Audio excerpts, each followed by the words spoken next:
Hey guys, Soberoni of G&A Reviews here with another Servant Spotlight, this time for the beauty that is Medea Lily.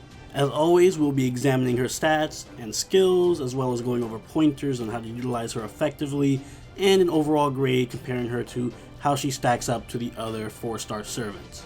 Also, my Anne Bonny and Marie Reed Servant Spotlight is up on the channel right now. She is the other 4-star servant coming out with Okeanis, so please make sure you check out that spotlight right after this one. The link is in the description below. So now let's take a look at Medea Lily's stats. Medea Lily, unsurprisingly, has a very high max HP at 13,070. That makes her the highest HP 4-star caster and one of the highest HP 4-stars in the game period. In fact, she even surpasses a few 5-stars in her HP stat. Her attack, on the other hand, is the lowest among all 4-star casters at 7,766, and among all 4 stars, only Saber Lily has a lower attack. As for her skills, her first skill is Rapid Divine Words rank A, which greatly increases Noble Phantasm gauge between 80 to 150% depending on level. She also has Anti-Poison rank A, which removes the poison from all allies and restores between 1,000 and 2,000 HP depending on level, and that can actually be upgraded via an interlude to Anti-Poison rank A++, which ups the healing effect to between 2,000 and 3,000 for all allies. Finally, she has Transient Love rank B, which increases the HP recovery amount of a single targetable ally between 50 to 100% for one turn. For her passives, she has Territory Creation rank B, which increases her arts card effectiveness by 8%, and Item Construction rank B, which increases debuff rate by 8%. Taking a look at her deck and Noble Phantasm, she has a straight up arts deck, Quick Arts Buster with an Arts Noble Phantasm. Her Noble Phantasm is Painbreaker, which removes all debuffs from all allies, restores all allies HP between 3,000 to 5,000 depending on level, and increases debuff resist for 3 turns between 20 to 100% depending on overcharge. This can be upgraded via an interlude, which will increase the heal between 4,000 to 6,000 and increase the debuff resist between 40 to 120%. Medea Lily is the first true healer in the game, as you can see by both her skills and Noble Phantasm. She specializes purely in debuff removal and constant non-stop healing. Her main skill is Anti-Poison, which post-strengthening quest provides a massive 3k heal to the entire party on a 5-turn cooldown. The poison removal aspect of the skill won't come into play that much because poison isn't a very prevalent or powerful debuff, but it is nice to have nonetheless. This combines very well with her third skill, Transient Love, if you want to single out someone who may especially be low on HP and in need of some extra healing, like a Berserker. Divine Words is also a fantastic skill on any caster, but on especially Medea Lily, since it gives her access to a massive party heal and debuff removal via her Noble Phantasm on command. I strongly recommend leveling Divine Words up to rank 4, then leaving it alone to focus on maxing Anti-Poison, followed by Transient Love, and then going back to finish up leveling Divine Words. Reason being, you don't need more than 100% Noble Phantasm charge with Medea Lily, since while debuff resist is great as an overcharge effect, the far more useful portion of her Noble Phantasm is the heal and the debuff removal, so having the skill at rank 4 will instantly fill your Noble Phantasm gauge from 0 to 100, and that's all you're going to need. With a strong arts deck and her Rapid Word skill, you shouldn't have any problem spamming her Noble Phantasm multiple times per battle, and that is great. A team-wide debuff removal should never be overlooked. In the late game, and especially during the challenge quests, she's invaluable because of it. However, being this one-dimensional does have its downsides, and they aren't as immediately obvious. The main one being, no matter how much healing she has, it isn't saving you from being one-shot by an enemy Noble Phantasm. Having no dodge or invulnerability or guts to give your allies is a huge detriment to her support ability. Unlike Ruler or David, she can't protect your team from being obliterated by an enemy AoE Noble Phantasm, And unlike Waver, she has no way of debuffing or stunning enemies, nor can she buff anyone. In other words, she can't stop an enemy from doing whatever it is they're going to do. She can only put a band-aid on the wound after the enemy messes you up.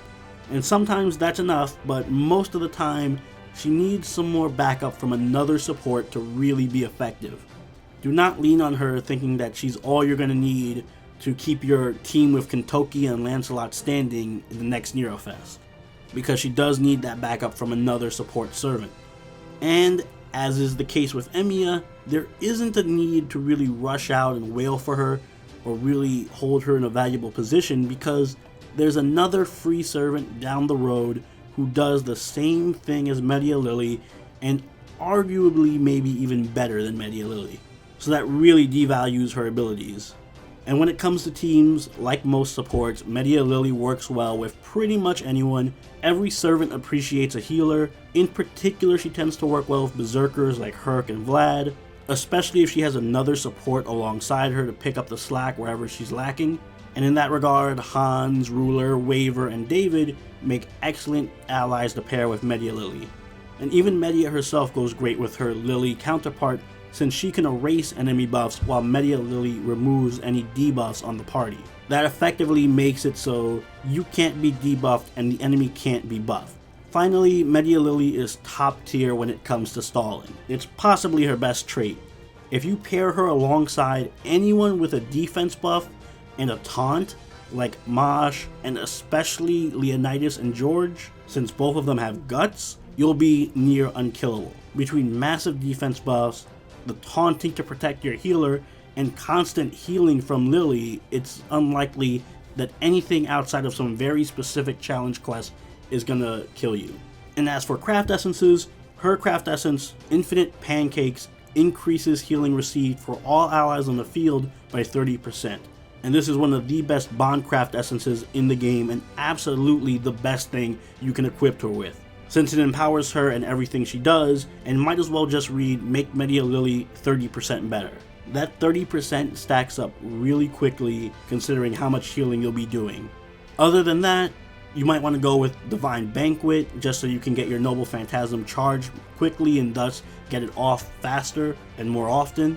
Or you can even go with Formal Craft if you want to trade a small bit of Noble Phantasm gain for some extra damage. And although it isn't out yet, Made in Halloween will be out in the next event during Halloween, and is very much worth mentioning as it increases healing received by 60%. So while you don't want to put it on Medea Lily, you will want to put it on any target of her healing. So if you have a Berserker, or even possibly one of those stally servants like Leonidas or George or Mosh like I mentioned earlier, it might go really well on them.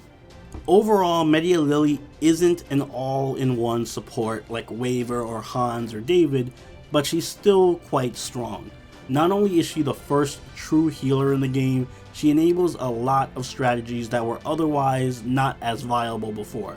This is especially the case if you are free to play, since while you might need to get a little lucky to roll Medea Lily, she's still easier to roll than Waver or Ruler, and along with David and Leonidas and Mosh and George and Hans, etc., she can make an incredibly strong stall team. Still, it would just be a lot better if she were just a little more well-rounded, so that she wouldn't have to rely on another support servant to do the buffing or debuffing, and she's a little bit too susceptible to enemies who are heavily buffed or can Noble Phantasm easily, since she lacks any way of directly stopping them from snowballing. That's why she gets a B- from me. If you roll her, I do think she's worth investing in, as she offers something in spades that not many other servants have, and that can come in handy. But she can't support alone, and healing in and of itself isn't the most valuable form of defense in the game unless it's paired with invincibility, guts, or evade, which she doesn't offer.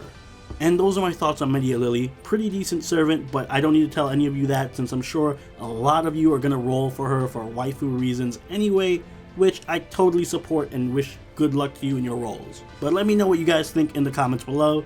Also, if you haven't already, please check out the Anne Bonny Mary Read Spotlight, also released today and linked in the description box. Drake's Spotlight will be going up on Thursday, so look forward to that one as well. And don't forget to leave a like if you enjoyed the video, and consider subscribing if you really enjoyed the video. Alright guys, that's all I got to say for this one. Go check out the other Servant Spotlight, but until next time, Sobroni signing out. Peace.